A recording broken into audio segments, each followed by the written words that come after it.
Backstabbed is a Lifetime movie about a crooked real estate agent and her apprentice, and I swear following around an actual real estate agent for 90 minutes probably would have been more entertaining. Shelby is a student that wants to become a licensed real estate agent, so she takes an internship with Paulette, who she doesn't know is a psycho. On her first day as Paulette's assistant, she is threatened by a man who Paulette owes money to, told to move her dumpy car before potential buyers get there, and blamed for a photo mix-up when a couple questions why this house looks nothing like the pictures online. They go to another property where Paulette makes Shelby pretend to be an interested buyer in order to force this other customer to make an offer. But during a fake phone call to her husband,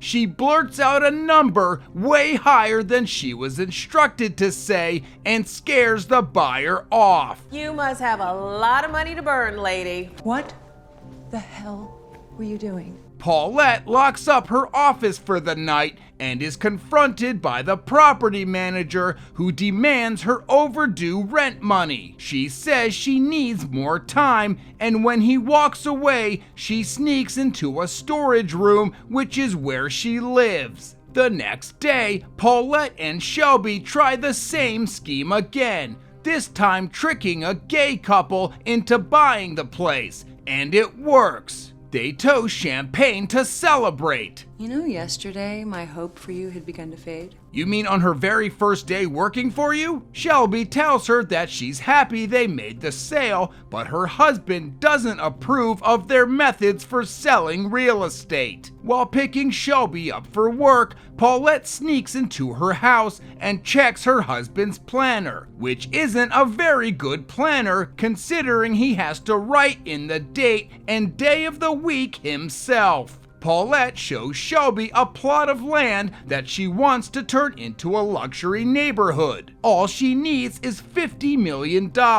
Paulette says that she's willing to cut Shelby in on the deal once she gets her real estate license and gives her a practice exam to help her study for the test. Shelby takes the test and does awesome because it's the exact same exam that Paulette gave to her. While at a work happy hour, Shelby's husband Grant starts talking to a woman at the bar who drugs his drink. We later find out that the woman was hired by Paulette to take incriminating photos of the two of them together to make it look like he had an affair. Paulette introduces Shelby to a sleazy investor named Max, hoping to schmooze him into investing in her real estate project, but he's more interested in roping them into a threesome. Shelby freaks out and leaves. Paulette tries to convince her to cheat on her husband and get naked in the hot tub, but Shelby is a total buzzkill and refuses.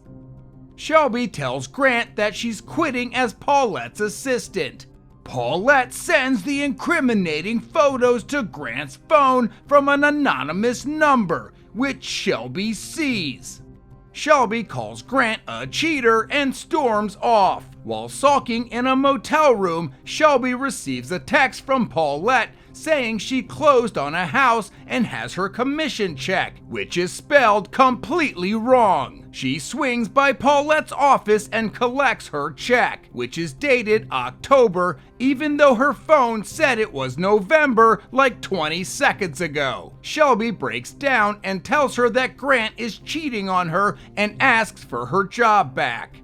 The women go back to Max's house to pitch him their real estate project. Paulette is totally bombing when Shelby takes over and wins him over. Send the papers to my lawyers. I'll have a look at them and I'll get back to you.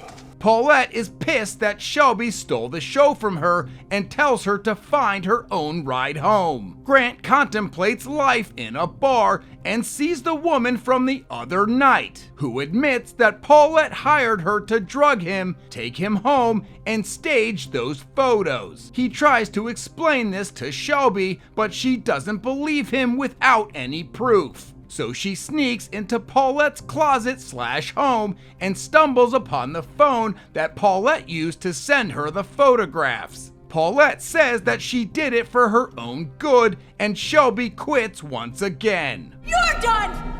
You hear me? You're done! Yikes. Shelby returns to Max's to make a deal with him without Paulette. She then calls the manager of the office building and rats out Paulette for living there, getting her evicted. That bitch! To make things worse, the guy she owes money to shows up and threatens to kill her if she doesn't pay up. She offers to endorse a large check over to him if he is willing to do her one favor. The guy pulls up in a car and shoots Grant. Afterwards, he meets up with Paulette and says that he missed Shelby because her husband got in the way, then orders her to sign over the check to him. But as he's endorsing the back, he foolishly puts down his gun and Paulette shoots him at point-blank range and manages to get blood everywhere except on herself. Shelby's husband is fine. Shelby goes to Max's to finalize some papers regarding their deal. He says, "Let's go up to my office," but leads her to a bedroom and says that if she wants his money, then she has to bang him, which any decent real estate agent would be willing to do. But she runs away and finds Paulette standing outside the front door, who punches her in the face. Paulette then goes upstairs to kill Max. Or whatever that was. Paulette abducts Shelby and walks her out to the middle of nowhere. She forces her to swallow a handful of pills and says that she's framing her for Max's murder and making it look like she committed suicide. Shelby goes unconscious, but snaps awake and fights Paulette. She knocks her out with a rock, makes it to the car, and manages to dial 911 just before passing out. Paulette comes to, but sees the cops searching her car, so she runs away, but is arrested shortly after. Shelby wakes up in the hospital and is kissed by her husband. And that's how this really stupid, boring movie ends. Who cares?